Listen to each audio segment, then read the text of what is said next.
در همه تواریخ معتبر فلسفه نوشتند فلسفه از یونان آغاز شده. یونان نیز کشوری اروپایی است. پس چرا در قرون وسطی مطالعه آثار ابن سینا برای فیلسوفان ایتالیایی، فرانسوی، آلمانی و انگلیسی به یک ضرورت تبدیل شده بود؟ چرا اقبال به الهیات شفا در مقطعی از تاریخ فلسفه غرب حتی از اقبال به ما بعد طبیعه ارسطو بیشتر بوده؟ آیا غربی‌ها در آن روزگار ابن سینا را فیلسوفی بزرگتر از افلاطون و ارسطو یافته بودند؟ در این قسمت می‌خواهم به این سؤالها اجمالاً پاسخ دهم. حکایت فلسفه ابن سینا در قرون وسطی از نگاه من داستانی افتخارآمیز و در عین حال دریغ‌آلود است. افتخار از اینکه اندیشه‌های ابن سینا بلندایی دارد که شاید دست هیچ کدام از مغزهای متفکر اروپا در مقطعی از قرون وسطی به آن نمی رسید. اما دریغ از اینکه فلسفه غربی پس از قرون وسطی قله‌های متعددی را تجربه کرد و پا به عرصه‌های اعجاب‌آوری گذاشت که جانشینان ابن سینا به آنها نزدیک نشدند. مناسبت این قسمت انتشار کتابی از این جانب است. اویسنا، ما بعد طبیعه ابن سینا در غرب قرون وسطی. کتاب شامل ترجمه 8 مقاله است. مقاله اول مروری است بر تاریخ ترجمه آثار ابن سینا به لاتینی و بازتاب آموزه‌های او. در 7 مقاله بعدی سعی شده به زوایای تازه از مواجهه متفکران اروپایی با فلسفه ابن سینا پرداخته شود. حقیقت آن است که پژوهش درباره بازتاب لاتینی ابن سینا در قرون وسطی و عصر رنسانس هنوز به بلوغ نرسیده و ما همچنان تصویر جامعی از آن در دست نداریم. این قسمت عدم به مثابه مقدمه‌ای برای کتاب اویسناست. اگر 75% مطالب کتاب فلسفی باشد، این قسمت عدم 100% تاریخی است. در ادامه خواهم کوشید جایگاه فلسفه ابن سینا را در بافتار تاریخی و فکری فلسفه غرب نشان دهم، چون تصور می‌کنم کتاب با این پیش زمینه ذهنی خواندنی تر خواهد بود.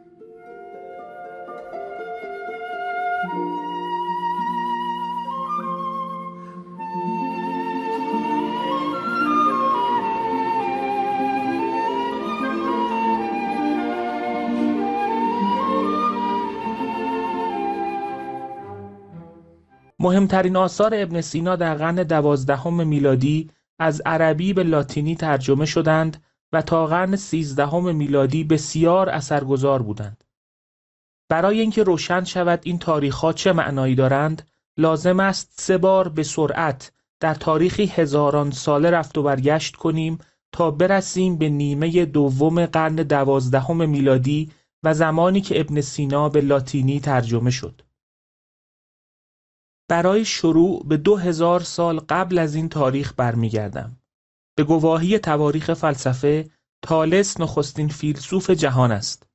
او 7 قرن پیش از میلاد مسیح متولد شد. البته جایی نگرانی وجود ندارد، چون قرار نیست تاریخ فلسفه را از ابتدا روایت کنم.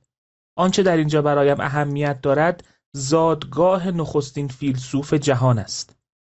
تالس یک فیلسوف یونانی است، اما در کشوری که ما امروز به نام یونان میشناسیم متولد نشده. تالس در میلتوس میزیست.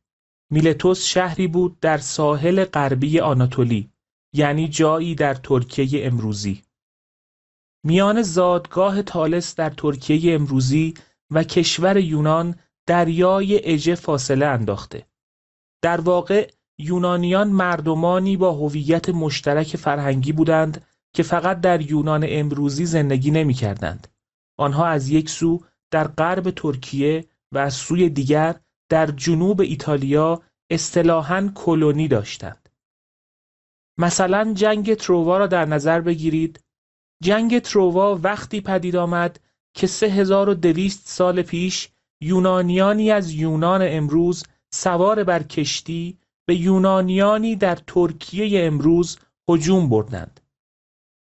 به طور خلاصه یونانیان مردمانی بودند که در کلونی‌هایی حول دریای مدیترانه می‌زیستند. میتوان مثالهای باستانی دیگری هم برای مردمان کلونی ساز آورد. فینیقی ها هم از لبنان تا تونس کلونی های پراکنده داشتند. بر اساس آنچه گفته شد، نخستین فیلسوف یونانی در کلونی یونانی ها در ترکیه امروزی زندگی میکرد. از آن طرف جنوب ایتالیا هم خاستگاه فیلسوفان یونانی بزرگی بوده. پارمنیدس یونانی بود اما در جنوب ایتالیا زندگی میکرد. حال که توضیح دادم یونان باستان چه جغرافیایی داشت، به طور خلاصه باید بگویم غربی ها زمانی به سراغ فلسفه ابن سینا رفتند که میان سرزمین های اصالتاً یونانی جدایی افتاده بود. وقتی شرق و غرب دریای مدیترانه در عصر رنسانس دوباره به هم رسیدند، یا به عبارت بهتر وقتی میراث فرهنگ یونانی از شرق دریای مدیترانه و ترکیه به غرب دریای مدیترانه و اروپا منتقل شد، عصر رنسانس پدید آمد و ابن سینا نیز کم کم به حاشیه رفت. اما جدایی سرزمین‌های اصالتاً یونانی چه زمانی اتفاق افتاد و چطور به وصال ختم شد؟ در اینجا لازم است دوباره به عقب برگردیم، به قرن 4 میلادی. در این قرن امپراتوری روم به 2 تکه شرقی و غربی تقسیم شد. مرکز بخش غربی اغلب شهر روم و مرکز بخش شرقی کنستانتینوپل یا قسطنطنیه بود. زبان بخش غربی لاتینی و زبان بخش شرقی یونانی بود. در نتیجه اصلی ترین چالش برای فلسفه در بخش غربی امپراتوری، یعنی ایتالیا و آلمان و فرانسه و انگلیس، ترجمه آثار یونانی به زبان لاتینی بود. بخش غربی در قرن 5 میلادی فرو پاشید، اما بخش شرقی تا 1000 سال بعد دوام آورد و در نهایت به دست ترکان عثمانی به رهبری سلطان محمد فاتح از بین رفت. دسترسی بخش غربی به منابع فلسفه یونان در این 1000 سال همواره محدود بود و رومیان شرقی یا اصطلاحاً بیزانسی ها نگهبانان میراث گرانسنگ کلاسیک بودند. اما خود بیزانسی ها پس از سیطره مسیحیت و کنار رفتن فرهنگ و آیین یونانی علاقه زیادی به فلسفه نشان ندادند.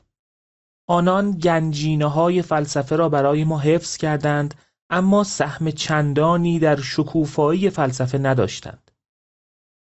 در طول این 1000 سال گاهی منابع بیزانسی به دست غربی ها می رسید و راه فلسفه ورزی را برای آنان هموار می کرد. اما وقتی ترکان عثمانی به امپراتوری 1500 ساله روم خاتمه دادند، منابع یونانی و متخصصان یونانی به طور گسترده به اروپا منتقل شدند و این یکی از خاستگاه‌های عصر رنسانس بود. در این 1000 سال از قرن 5 میلادی و سقوط روم غربی تا قرن 15 میلادی و سقوط روم شرقی میتوان گفت فیلسوفان مسلمان طلایه‌داران اندیشه فلسفی در جهان بودند. اما چه شد که مسلمانان با فلسفه مواجه شدند و چطور فلسفه را به اروپا منتقل کردند؟ اکنون نوبت سومین و آخرین بازگشت تاریخی است.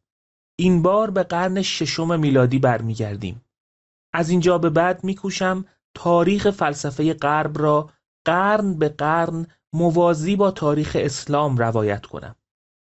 روایت از اینجا به بعد 3 ضلع دارد: بیزانسی ها یا رومیان شرقی، اروپایی ها یا بخش سابقاً غربی امپراتوری روم و عالم اسلام.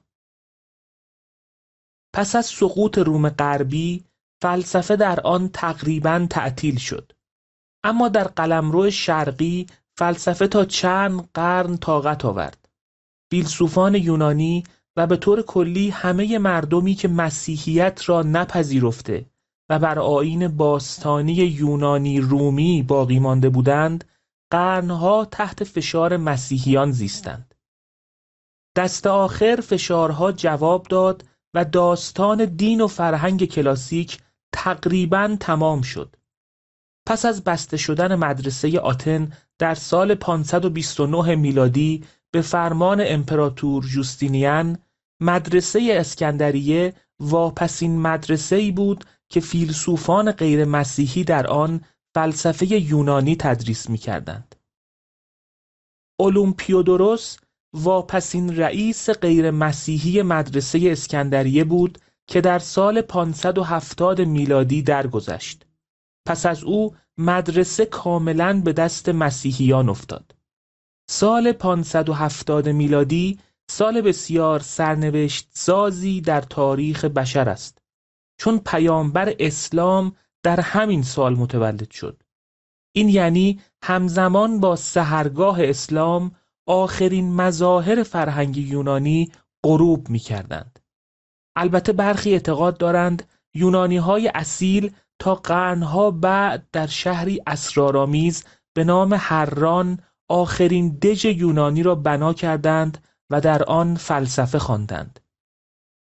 یکی از قسمت‌های آینده عدم مشخصاً درباره شهر پرماجرای حران خواهد بود. پس از آنکه مدرسه اسکندریه به تصرف مسیحیان درآمد، استفانوس رئیس مسیحی مدرسه در حوالی سال 610 میلادی اسکندریه را به مقصد کنستانتینوپل ترک کرد و ماجرای تدریس رسمی فلسفه در جهان موقتاً به پایان رسید. سال 610 میلادی به وضوح سال بسیار مهمی است، چون طبق گواهی منابع اسلامی پیامبر اسلام نخستین بار در 40 سالگی و در سال 610 میلادی وحی دریافت کرد. از اینجا به بعد فلسفه در قلمروی امپراتوری بیزانس بیش و کم به محاق رفت تا اینکه در قرن 11 و 12 میلادی اشتیاق به فلسفه دوباره شدت گرفت و چندین شرح بر ارسطو نوشته شد. اکنون ضلع بیزانس را کنار می‌گذارم و بر دو ضلع جهان اسلام و اروپایی‌ها تمرکز می‌کنم. در جهان اسلام نهضت ترجمه آثار فکری یونان از قرن 8 میلادی آغاز شد، یعنی یک قرن پس از رحلت پیامبر. آنچه از فیلسوفان یونانی ترجمه شد عمدتاً یا آثار ارسطو بود یا شروح ارسطو. در این میان شمار اندکی از نوشته‌های افلاطون به عربی ترجمه شدند. محوریت ارسطو در نهضت ترجمه تا بدانجا بود که برخی از مهمترین آثار ترجمه شده به غلط به ارسطو منتسب شدند. اینکه چرا اقبال مترجمان عربی به ارسطو بسیار بیشتر از افلاطون بود، موضوع یکی دیگر از قسمت‌های آینده عدم است. اما نخستین فیلسوف مسلمان یعقوب کندی در سال 801 میلادی متولد شد. جالب آن است که جان اسکوتوس اریوگنا هم در سال 800 میلادی به دنیا آمد. اریوگنا فیلسوفی ایرلندی بود که کوشید فلسفه را در اروپا احیا کند. با این حال توفیق چندانی نیافت. همانطور که یعقوب کندی در بیت الحکمه بر ترجمه آثار یونانی به عربی نظارت داشت، اریوگنا نیز با حمایت پادشاه کارولنجی آثار پدران کلیسا را به لاتینی ترجمه می کرد. در این مقطع از زمان آنچه از آثار یونانی به زبان مشترک اروپاییان یعنی لاتینی ترجمه شده بود، محدود بود به برخی آثار منطقی ارسطو و پاره‌های مختصری از افلاطون. به خلاف عالم اسلام هنوز نهضت ترجمه در اروپا آغاز نشده بود. عصری که اریوگنا در آن میزیست البته عصر مهمی بود و از آن با عنوان رنسانس کارولنجی یاد می شود.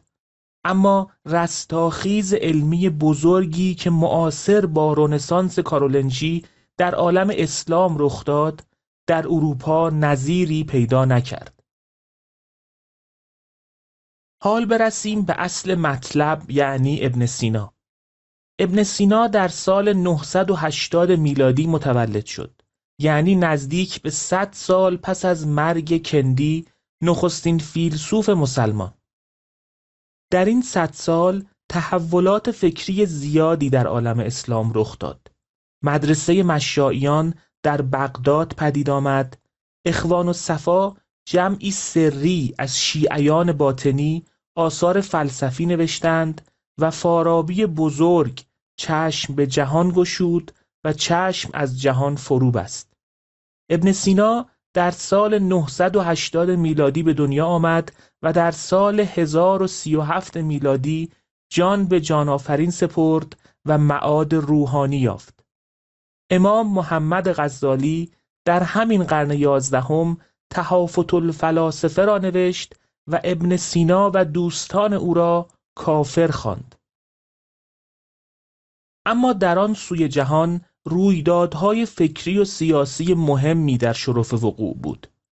4 سال پیش از مرگ ابن سینا، در سال 1034 میلادی، قدیس آنسلم در ایتالیا متولد شد. قدیس آنسلم صاحب برهان معروف وجود شناختی برای اثبات وجود خداست و او را نخستین فیلسوف مدرسی می‌شناسند. فلسفه مدرسی فلسفه‌ای است که به طور نظاممند به دنبال حل تمام مسائل فلسفی و الهیاتی است.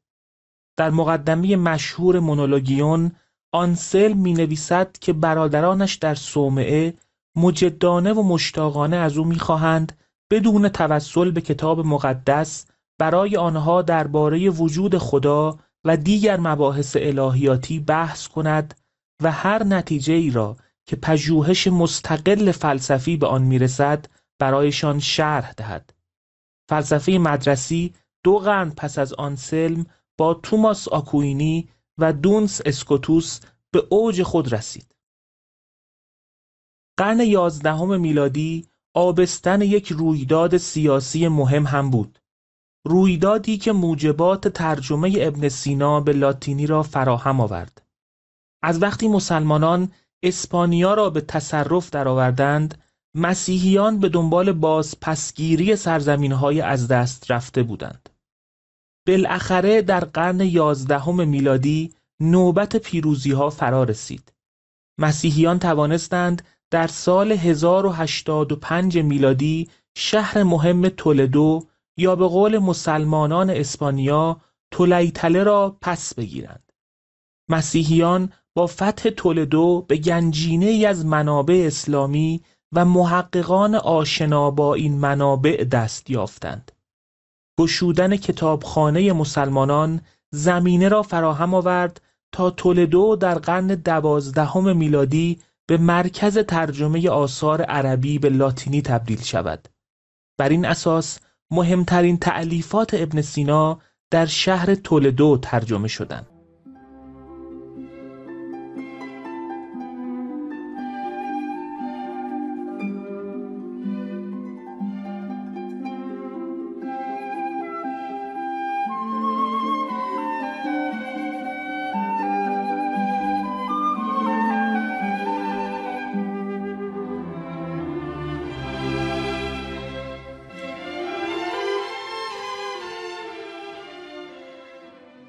قرن 12 میلادی هم در عالم اسلام هم در غرب لاتینی زبان قرن پرماجرایی بود. اولا که نخستین جنگ صلیبی میان مسلمانان و مسیحیان در واپسین سالهای منتهی به قرن 12 آغاز شد. از منظر تاریخ اندیشه، برجسته ترین منتقدان فلسفه ابن سینا در عالم اسلام در قرن 12 میلادی ظهور کردند. ابن سینا تا پیش از این توانسته بود خیلی زود جایگاهی بی‌بدیل در میان متفکران مسلمان پیدا کند. او ارسطو را در عالم اسلام کنار زد و خود به تنهایی بر مسند آموزگاری فلسفه نشست. در واکنش به سیطره ابن سینا بر اندیشه اسلامی، ابن رشد اندلسی، امام فخر رازی، شهاب الدین سهروردی و ابوالبرکات بغدادی هر کدام از زاویه نگاه خود ابن سینا را به نقد کشیدند. ابن رشد ابن سینا را نقد می کرد چون از منظر او ابن سینا از آموزه‌های اصیل ارسطو انحراف داشت. فخر رازی نابغه‌ای بود که با دغدغه‌های الهیاتی ابن سینا را به چالش می کشید. سهروردی از نظرگاهی افلاطونی با فلسفه مشائی ابن سینا مسئله داشت و ابوالبرکات بغدادی در مقام فیلسوفی آزاد و مستقل ابن سینا را نقد می کرد. اینجاست که حقیقتاً باید گفت نفرین بر چنگیزخان مغول و همه باعث و بانیان هجوم بیرحمانه مغولان به سرزمین‌های اسلامی. لعن الله امة اسرجت و الجمت و تنقبت. آنان این جوشش فکری عظیم اندیشمندان مسلمان در قرن 12 میلادی را به ما ندیدند و در قرن 13 میلادی احتمالاً سرنوشت ما را تغییر دادند. موازی با عالم اسلام، قرن 12 برای غرب لاتینی هم قرن مهمی بود، تا جایی که پژوهشگران از یک رنسانس در قرن 12 سخن میگویند. در واقع پژوهشگران غربی علاقه خاصی به مفهوم رنسانس دارند. یک رنسانس همان رنسانس معروف و اصلی است که از قرن 15 میلادی آغاز شده. یک رنسانس، رنسانس کارولنجی در قرن 8 و 9 است که پیشتر خیلی کوتاه به آن اشاره کردم. یک رنسانس هم این رنسانس قرن 12 است. در قرن 12 شاهد تحولات گسترده سیاسی، اجتماعی، اقتصادی و فکری در اروپای غربی هستیم. در واقع در قرن 12 و 13 تمام ساختار جامعه اروپایی دچار تحول شد. تاریخ‌دانها قبلاً بخش اعظم این تحول را به جنگ‌های صلیبی نسبت می‌دادند، ولی امروز با احتیاط بیشتری درباره تأثیر مثبت جنگ‌های صلیبی سخن می‌گویند و به آن به عنوان یک عامل در کنار عوامل دیگر نگاه می‌کنند. شاید یکی از بزرگترین تحول‌هایی که در قرن 12 رخ داد، تغییر ذهنیت‌ها بود. در آغاز قرن 12 کلمه جدید بار معنایی منفی داشت. ایده مردم آن روزگار این بود که هر چقدر به عقب برگردیم می‌بینیم که انسان‌ها در دوره‌های بهتری به سر می‌بردند. هرچه زمان می‌گذرد همه چیز رو به فساد و خرابی می‌رود و جهان اصطلاحاً پیر می‌شود. موندوس سنسکیت. در این جو فرهنگی اشتیاق به هر چیز نو به منزله بی احترامی به سنت‌هایی بود که در عصر درخشان گذشتگان بنا شده بودند. اما وقتی به ادبیات قرن 12 نگاه می‌کنیم، می‌بینیم کلمه جدید به مرور از کلمه‌ای با بار معنایی منفی به کلمه‌ای با بار خنثی و در نهایت مثبت تبدیل می‌شود. در عمل هم قوانین رومی، شعر لاتینی و دانش یونانی در قرن 12 احیا شدند. دانشگاه‌های اروپا در این قرن سر برآوردند و نظام آموزشی دچار تحول شد. در کنار همه این تغییرات مثبت نباید از یاد برد که ارباب کلیسا تفتیش عقاید را در همین قرن 12 آغاز کردند. در کنار ترجمه آثار ابن سینا، دو اثر برجسته دیگر نیز در قرن 12 میلادی به لاتینی ترجمه شدند. دو اثری که می توانستند مانع از نفوذ ابن سینا شوند. اولی ما بعد الطبیعه ارسطو و دومی قرآن. ما بعد الطبیعه ارسطو تا پیش از قرن 12 هرگز به لاتینی ترجمه نشده بود. می توان گفت مسیحیان از ما بعد الطبیعه ارسطو می ترسیدند. تا آن مقطع از تاریخ مسیحیان لاتینی صرفاً شماری از آثار منطقی ارسطو را ترجمه کرده بودند و به سمت مابعدالطبیعه نرفته بودند. بیزانسی‌ها هم با اینکه خودشان یونانی بودند ولی مابعدالطبیعه را نمی‌خواندند. این در حالی است که مابعدالطبیعه قرنها قبل از این در عالم اسلام ترجمه شد و به رغم همه مخالفت‌ها به منبعی اساسی برای مشتاقان فلسفه تبدیل شد. منطق ارسطو برای مسیحیان به ابزاری خنثی میمانست که به راحتی میتوانستند از آن برای دفاع از باورهای مسیحی استفاده کنند. اما مابعدالطبیعه ارسطو این خاصیت را نداشت. دیگر چه برسد به محاوره‌های افلاطون که رسماً بوی شرک میدادند. با این حال گاهی عالمانی هوشمند پیدا می‌شدند که رد پای انحراف را حتی در منطق ارسطو مشاهده می‌کردند. اکنون که در عصر نوین قرن 12 لاتینی‌ها برای مواجهه با مابعدالطبیعه ارسطو آماده شده بودند، دیگر چه نیازی به ابن سینا وجود داشت؟ اگر ابن سینا قبل از دسترسی اروپایی‌ها به مابعدالطبیعه ارسطو ترجمه شده بود، حضور او در جهان لاتینی توجیه داشت. اما وقتی مابعدالطبیعه چندین دهه قبل از الهیات شفاء ابن سینا به لاتینی ترجمه شده بود، دیگر ابن سینا به چه کار می آمد؟ حقیقت آن است که بازتاب لاتینی فلسفه ابن سینا دوره‌های مختلفی داشت. در دوره اول که با پایان قرن 12 میلادی به پایان رسید، الهیات شفا حتی بیشتر از مابعدالطبیعه ارسطو خوانده میشد و انتشار می‌یافت.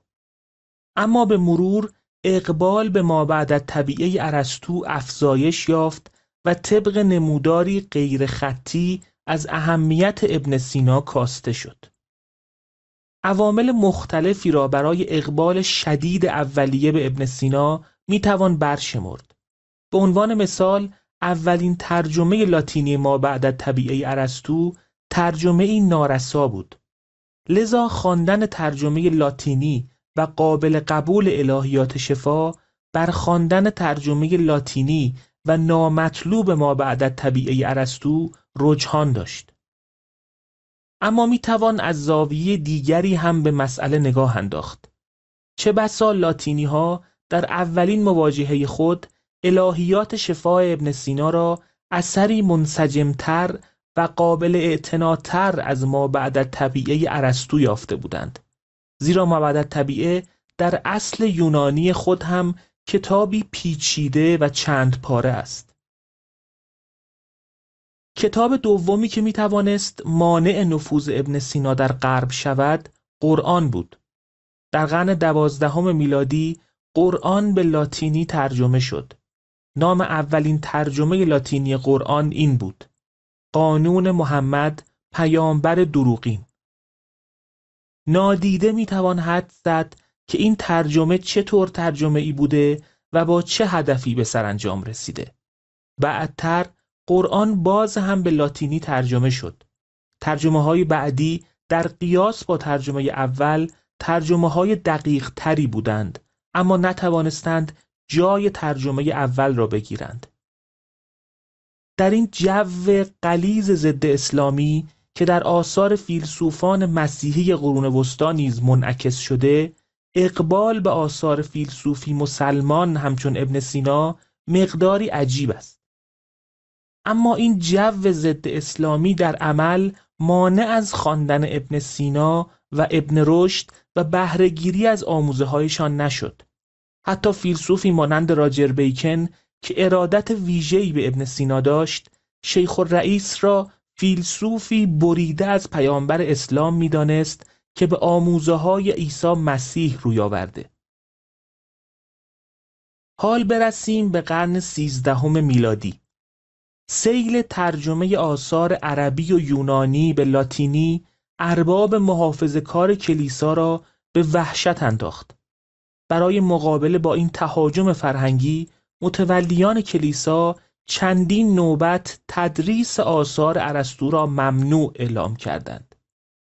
به این صورت که استادان دانشگاه راههایی را برای دور زدن ممنوعیت‌ها می‌یافتند و متولیان بیدار امر مجبور می‌شدند ممنوعیت‌ها را به روز رسانی کنند.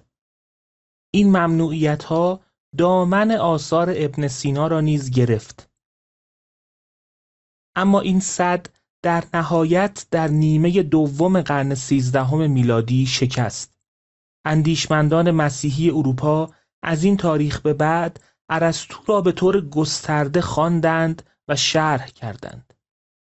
در این برهه ترجمه‌های جدید و دقیق مابعدالطبیعه نیز از راه رسیدند. مرجعیت ابن سینا در این شرایط تازه تا حد زیادی کاهش یافت و ابن رشد جای او را در میان لاتینی‌ها گرفت. البته مجدداً تأکید می‌کنم که این نمودار خطی نیست و من برای ساده سازی به برهه‌های مختلف اشاره نمی‌کنم. به هر روی شماری از آموزه‌های کلیدی ابن سینا تا قرن‌ها در اروپا اثرگذار بودند. از جمله اینکه موضوع مابعدالطبیعه، موجود به ما هو موجود و موضوع منطق معقولات ثانی منطقی است. از سوی دیگر تمایز ابن سینا میان وجود و ماهیت و ممکن الوجود و واجب الوجود حتی توسط سرسخت ترین منتقدان او به کار گرفته شد. به طور خلاصه ابن سینا بیش از آن که در اروپای قرون وسطی تأیید شود نقد شد، اما این نقدها غالباً به پیش‌فرض‌های الهیاتی تکیه داشتند و از این جهت نه تنها چیزی از ارزش‌های ابن سینا کم نمی‌کنند بلکه بر آن می‌افزایند.